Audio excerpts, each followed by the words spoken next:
बिस्मिल्लाहिर्रहमानिर्रहीम। मेरा नाम फातिमा चदड़ है। मैं फॉर्मर चेयरपर्सन हूँ पंजाब की वुमेन प्रोटेक्शन अथॉरिटी की।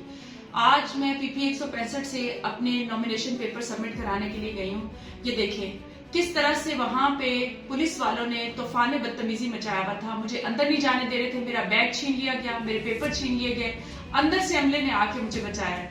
और मैं पाकिस्तानी नहीं हूँ, मेरा फंडामेंटल राइट नहीं बनता कि मैं भी इलेक्शन में पार्टिसिपेट करूँ। सिर्फ इसलिए कि मरियम नवाज वहां से कंटेस्ट कर रही है, इसलिए वहां से किसी और औरत को खड़े नहीं हुआ दिया जा रहा और मुझे धमकियां दी जा रही हैं कि आपके पेपर्स हमने नहीं यहाँ से स्क्रूटनी होने देनी, हम देखेंगे कि आप क्या करती हैं। काइंडली मैं आला अदलिया से दरखास्त करती हूँ कि इस चीज का नोटिस लिया जाए। Thank you.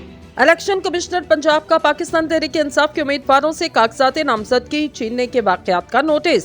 सूबाई इलेक्शन कमिश्नर पंजाब ने पाकिस्तान तहरीक इंसाफ के उम्मीदवारों से कागजात नामजदगी छीनने के वाकयात का नोटिस ले लिया। सूबाई इलेक्शन कमिश्नर ने फौरी कार्रवाई के लिए चीफ सेक्रेटरी और इंस्पेक्टर जनरल पंजाब पुलिस को बाकायदा तौर पर खत लिख दिया। सूबाई इलेक्शन कमिश्नर ने आईजी और चीफ सेक्रेटरी पंजाब को फौरी तौर पर मुदाखलत की हिदायत की और कहा पीटीआई उम्मीदवारों से कागजात नामजदगी छीनने के वाकयात मीडिया में रिपोर्ट हुए। खत में कहा गया मीडिया रिपोर्ट के मुताबिक आरओ दफातर से पीटीआई उम्मीदवारों से कागजात नामजदगी छीने गए। इलेक्शन कमीशन ने वाकयात के तदराक के लिए मुतलका हुकाम को खतूत लिखे लेकिन कोई कार्रवाई न हो सकी। खत के मतन के मुताबिक रिटर्निंग अफसरान भी मौजूदा सूरत हाल पर काबू पाने में नाकाम नजर आए। सूबाई इलेक्शन कमिश्नर पंजाब ने इन वाकयात से सेक्रेटरी इलेक्शन कमीशन को आगाह कर दिया।